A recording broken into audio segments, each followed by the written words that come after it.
LED bulb repairing করার সঠিক পদ্ধতি, সঠিক নিয়ম, কিভাবে আপনারা সঠিকভাবে বা সঠিক নিয়মে যে কোনো কোম্পানির যে কোনো ওয়ার্ডের এলইডি বাল্বকে ঠিকভাবে আপনারা ঠিক করবেন সেটাই দেখাবো এই ভিডিওটার মাধ্যমে।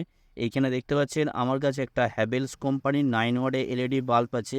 তবে আমি যে এলইডি বাল্বটা রিপেয়ারিং করে দেখাবো, এই এলইডি বাল্বটা রিপেয়ারিং করার যে পদ্ধতিটা আমি আপনাদেরকে দেখাবো, সেম একই পদ্ধতি যত ওয়ার্ডেরই হোক, যে কোম্পানি এলইডি বাল্বই হোক, কোনো রকম সমস্যা নাই, একই সিস্টেম।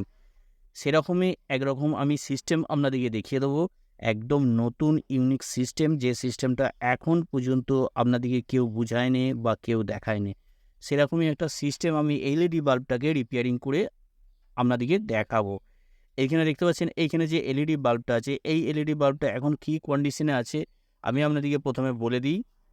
এলইডি বাল্বটা এখন কী কন্ডিশনে আছে দেখে নেব। তার জন্য ডাইরেক্ট 220 ভোল্ট এসি সাপ্লাইয়ের সাথে সংযুক্ত করব। এসি সাপ্লাইয়ের সাথে সংযুক্ত করে দেখে নেব এলইডি বাল্বটা এখন কী কন্ডিশনে আছে। এখানে আমি তার জন্য একটা হোল্ডার নেব। হোল্ডার আপনারা যে কোনো হোল্ডার নিতে পারেন, ঝুলা হোল্ডারও নিতে পারেন বা এই ধরনের হোল্ডারও আপনারা ফিটিং করে রাখতে পারেন, এতে কোনো সমস্যা নেই। এইখানে এবার ডাইরেক্ট 220 ভোল্ট এসি সাপ্লাইয়ের সাথে সংযুক্ত করছি। এখানে দেখতে পাচ্ছেন কোনো রকমভাবেই এলইডি বাল্বটা জ্বলছে না। আমি এলইডি বাল্বটাকে এবার খুলব। প্রথমে যে সিস্টেমটা হচ্ছে এলইডি বাল্ব, বারবার করে বলছি আমি, যে কোনো কোম্পানি হোক, যে কোনো ওয়ার্ডের এলইডি বাল্বকে রিপেয়ারিং করার সময় প্রথমে এইখানে যে ডিফিউজারটা আছে, ডিফিউজারটাকে খুলে নিতে হবে। তবে এই ডিফিউজারটার খোলার অনেক রকম সিস্টেম আছে। অনেক সময় কী হয়, এইখানে এই সাইডগুলোতে গাম আটা লাগানো থাকে, সেই জন্য খুলতে অনেক রকম সমস্যা হয়। সেটাও আমি দেখিয়ে দিচ্ছি, প্রত্যেক ভিডিওতেই আমি বলে দিই, এই ভিডিওটাতেও আমি বলে দিচ্ছি, দেখিয়ে দিচ্ছি। এই ধরনের যে ট্যান্সারগুলো থাকে, এই ট্যান্সার নিতে পারেন, বা আপনারা কোনো রকম চাকু দিয়েও এই কাজটা করতে পারবেন, কোনো রকম সমস্যা নেই। এইখানে এবার এইভাবে চাপ দেবো। এইভাবে চাপ দিলেই আস্তে আস্তে ডিফিউজারটা খুলে যাবে। এখানে দেখতে পাচ্ছেন এইভাবে চাপ দিলাম, চাপ দেওয়ার পর ডিফিউজারটা খুলে গেল। প্রথম চান্সে অনেক সময় খুলতে চায় না, সে কারণে একটু হয়তো ঝামেলা হয়। সেখানে হালকা হালকা করে চাপ দেবেন, চাপ দিলে আস্তে আস্তে আস্তে আস্তে খুলে যাবে। খুলে যাওয়ার পর, খুলে নেওয়ার পর এবার এখানে হোল্ডারের সাথে আমি একবার সংযুক্ত করব। এলইডি বাল্ব রিপেয়ারিং করার ক্ষেত্রে এখানে ভিতরে দুটো ডিভাইস থাকে। বাইরে একটা ডিভাইস দেখতে পাওয়া যায়, যেটা হচ্ছে এসএমডি এমসিবিসিবি প্লেট। এখানে দেখতে পাচ্ছেন 9 ওয়াটের একটা এমসিবিসিবি প্লেট লাগানো আছে। এরপরে ভিতরে একটা ড্রাইভার সার্কিট আছে। এই দুটো ডিভাইসের মধ্যে যে কোনো একটা জিনিস যদি খারাপ থাকে, ভেতরে যে ড্রাইভার সার্কিট আছে, ড্রাইভার সার্কিটের মধ্যে যে কোনো যদি একটা পার্ট যদি খারাপ থাকে, তাহলে কিন্তু কোনো রকমভাবেই এলইডি বাল্বটা জ্বলবে না। ভেতরে ড্রাইভার সার্কিট বলতে দেখুন, এই ধরনের যে ড্রাইভার সার্কিট থাকে, এখানে যে ড্রাইভার সার্কিটটা দেখতে পাচ্ছেন, এই ড্রাইভার সার্কিটটা ভিতরে লাগানো থাকে। এরকম সেম ড্রাইভার সার্কিট লাগানো থাকে, অনেক সময় ছোট থাকে, অনেক সময় বড় থাকে। এই ধরনের ড্রাইভার সার্কিটও কিছু এলইডি বাল্বে লাগানো থাকে।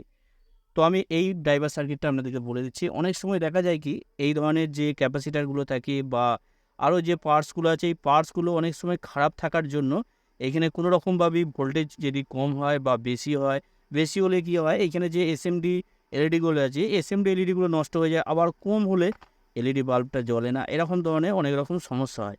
এখানে যে পিএফটা দেখতে পাচ্ছেন, এখানে পিএফ ক্যাপাসিটার, এখানে যে দেখতে পাচ্ছেন পিএফ ক্যাপাসিটার, এই পিএফ ক্যাপাসিটারগুলো খারাপ থাকতে পারে। এখানে যে ফিউজেবল রেজিস্ট্যান্সগুলো আছে, রেজিস্ট্যান্সগুলো খারাপ থাকতে পারে।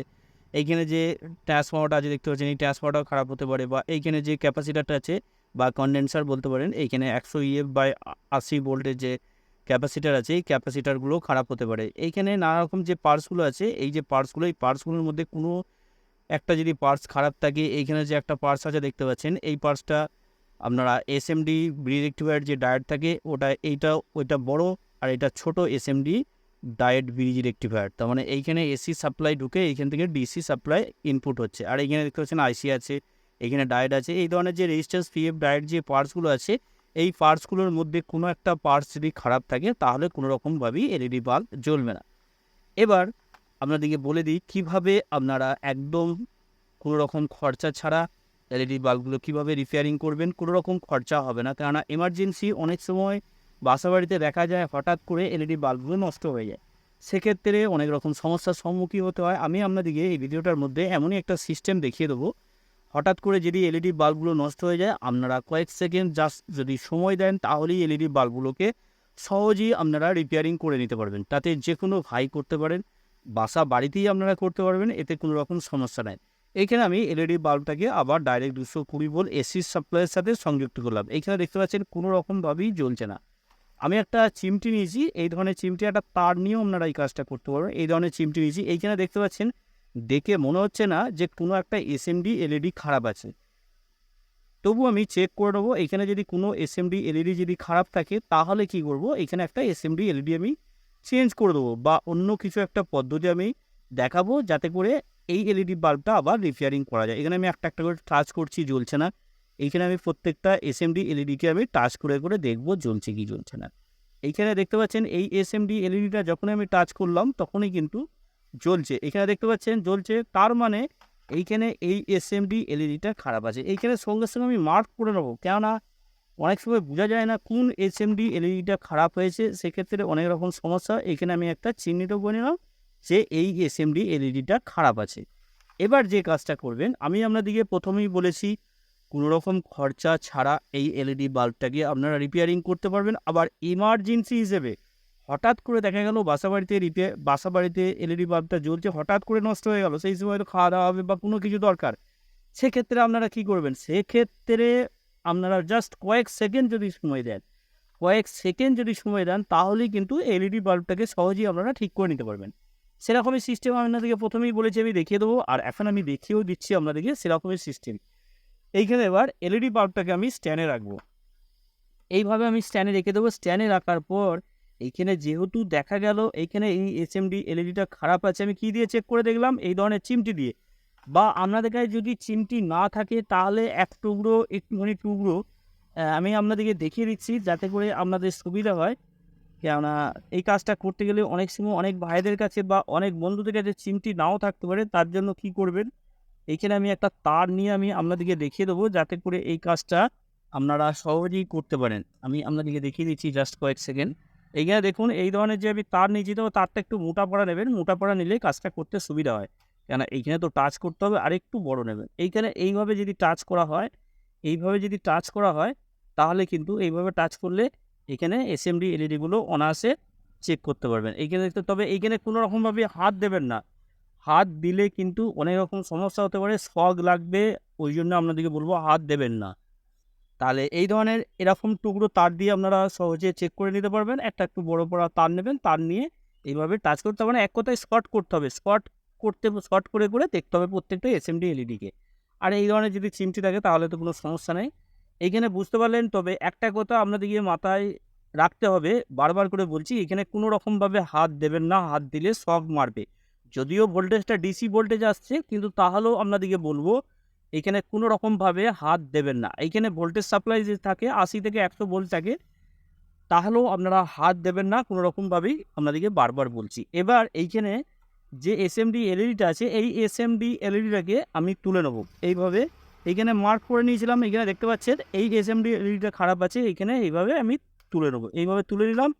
তুলে নেওয়ার পর যে কাজটা করতে হবে, এইখানে দেখুন সুন্দরভাবে আমি তুলে নিয়েছি। তুলে নেওয়ার পর এই জায়গাটা ভালো করে পরিষ্কার করে নিতে হবে।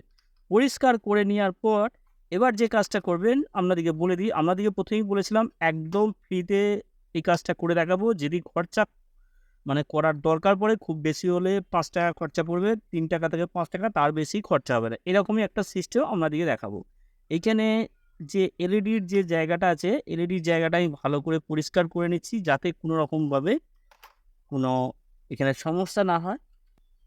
এইখানে আমি আপনাদেরকে এবার দেখিয়ে দেবো।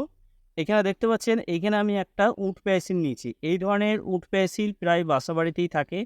আমি আপনাদেরকে যে 5 টাকা খরচার যে ব্যাপারটা আমি বলছিলাম, এই 5 টাকার খরচার যে কারণ হচ্ছে, এই ধরনের উড পেন্সিল যদি না থাকে বাসা বাড়িতে, যদি কিনতে হয় মার্কেটে, খুব বেশি হলে 4 টাকা থেকে 5 টাকা দাম। তার জন্য আমি এই খরচাটা বলেছিলাম। এই 4 থেকে 5 টাকা যদি খরচা করেন তাহলেই এলইডি বাল্বটা রিপেয়ারিং করতে পারবেন। এই ধরনের এলইডি বাল্ব, এই উড পেন্সিলটা দিয়ে প্রায় 100 থেকে 200 পিস এলইডি বাল্ব আপনারা সহজে রিপেয়ারিং করে নিতে পারবেন। আর যদি বাসা বাড়িতে আপনাদের এই ধরনের উড পেন্সিল থাকে, তাহলে কোনো রকম খরচা ছাড়াই আপনারা এলইডি বাল্বগুলোকে সহজেই রিপেয়ারিং করে নিতে পারবেন। এইখানে একটা সিরিজ কাগজ নিয়েছি, দেখতে পাচ্ছেন। এই সিরিজ কাগজে আমি এইভাবে ভালো করে এইখানটা একটু ঘষবো। এখানে এই সাইডটা একটু ঘষে নেবো, যাতে করে এইখানে যে কার্বনটা আছে, এই কার্বনটা সহজে আমি ওই জায়গায় দিতে পারি। এইখানে এইভাবে সুন্দরভাবে এইভাবে ঘষবো। এইভাবে ঘষে নেবো, ঘষে এইখানে ঘষে নিলাম। ঘষে নেওয়ার পর এখানে দেখতে পাচ্ছেন কার্বনটা কতটা এসে গেল এখানে। এখানে ঘষে নেওয়ার পর এইখানে এবার আমি এইখানে সুন্দরভাবে এইখানে এই এলইডিটার জায়গাটায়, এইখানে যে এলইডিটা তুলেছেন আমি এলইডির জায়গায় এই কার্বনটাকে আমি এইভাবে এইখানে এসএমডি এলইডি যেখানটা আমি তুলেছিলাম এই জায়গাটা আমি ভালো করে এইখানে সুন্দরভাবে এইখানে আমি দিয়ে দেবো। তো এইখানে তো দেওয়ার সময় খুবই সাবধানের সাথে দেবেন, কেননা এদিক ওদিক যেন না হয়। এখানে এলইডি যে এসএমডি এলইডিটা আমি তুলেছি এই এসএমডি এলইডিটার ওপরই আমি কার্বনটা এইখানে যেন থাকে এরকম একটা ব্যবস্থা করতে হবে। তো এইভাবে আমি দিয়ে নেবো। এইখানে দেখতে পাচ্ছেন আমি দিয়ে নিলাম, কিছুটা এখানে পড়েছে দেখতে পাচ্ছেন।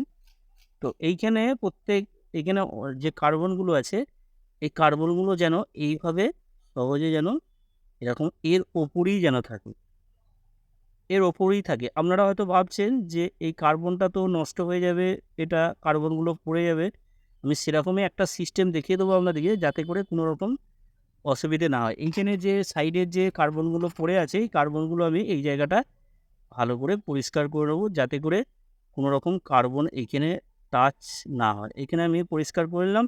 পরিষ্কার করে নেওয়ার পর এবার যে কাজটা করতে হবে আপনাদেরকে আমি দেখিয়ে দিই একবার। এইখানে আমি ভালো করে এইখানে কার্বনগুলো যাতে করে জমে থাকে, এইভাবে কোনো রকম যেন লুজ কন্ট্যাক্ট না হয় সেরকমই আমি একটা ব্যবস্থা করে দেবো এইখানে। এইখানে দেখতে পাচ্ছেন আমি কার্বনগুলো ভালো করে এইখানে লাগিয়ে দিচ্ছি। এইখানে এই জায়গাটা লাগিয়ে নিলাম। লাগিয়ে নেওয়ার পর যে কাজটা করবেন আপনারা, এইখানে লাগিয়ে নিলাম। লাগিয়ে নেওয়ার পর যে কাজটা করতে হবে আপনাদেরকে, এই ধরনের একটা ফেভিকুইক আটা নেবেন।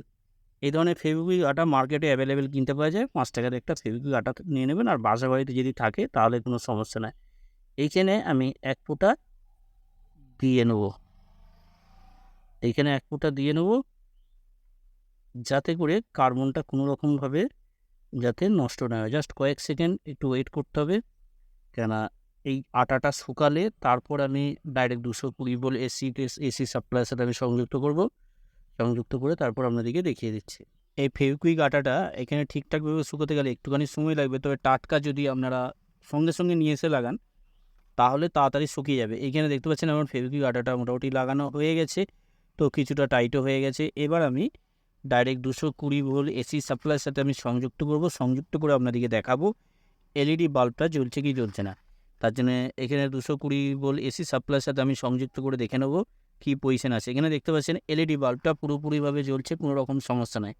এবার আমি ডিফিউজারটাকে লাগাবো। ডিফিউজারটাকে লাগিয়ে দেখে নেব কী পজিশন আছে। এখানে সরাসরি আমি ডিফিউজারটা লাগিয়ে নিলাম। তো এখানে লাগানোর সময় এইভাবে একটু চাপ দেবেন, তাহলেই লেগে যাবে, কোনো রকম সমস্যা নাই। এবার এলইডি বাল্বটাকে আমি লাগাচ্ছি। এখানে দেখতে পাচ্ছেন এলইডি বাল্বটা পুরোপুরিভাবে জ্বলছে। লাইট যতটা লাইট ছিল লাইট ততটাই আছে, লাইটে কোনো রকম পরিবর্তন নেই। এইখানে বুঝতে পারলেন তাহলে এলইডি বাল্বগুলোকে কীভাবে সহজে জাস্ট কয়েক সেকেন্ড যদি আপনারা সময় দেন, বাসাবাড়িতে হঠাৎ করে যখন এলইডি বাল্বগুলো নষ্ট হয়ে যাবে সেক্ষেত্রে আপনারা সঙ্গে সঙ্গে এলইডি বাল্বগুলোকে রিপেয়ারিং করে নিতে পারবেন নিজেরা নিজেদের বাসাবাড়িতেই। ভিডিওটা আশা করি আপনারা পুরোপুরিভাবে বুঝতে পেরেছেন। আর যদি আপনাদের ভালো লাগে অবশ্যই এটা লাইক করে দেবেন, লাইক করতে ভুলবেন না। আর এই ভিডিওটাকে অবশ্যই আপনাদের বন্ধুদিকে শেয়ার করে দেবেন, শেয়ার করে আপনাদের বন্ধুদিকে দেখার সুযোগ করে দেবেন, যাতে করে এই ভিডিওগুলো দেখতে পারে বা দেখে এই কাজগুলো করতে পারে। তার জন্য বলবো অবশ্যই ভিডিওটা বেশি বেশি করে শেয়ার করবেন। আর আপনারা আমার চ্যানেলে থাকবেন, এই ধরনের প্রত্যেক দিন আমি ভিডিও আপলোড করি, অবশ্যই ভিডিওগুলো দেখবেন। এতে করে আপনাদের বাড়িতে যে কোনো রিপেয়ারিংয়ের কাজ আপনারা করতে পারবেন। আপনারা সকলেই ভালো থাকবেন, সুস্থ থাকবেন, নিজের খেয়াল রাখবেন। ওকে, থ্যাংক ইউ, ধন্যবাদ।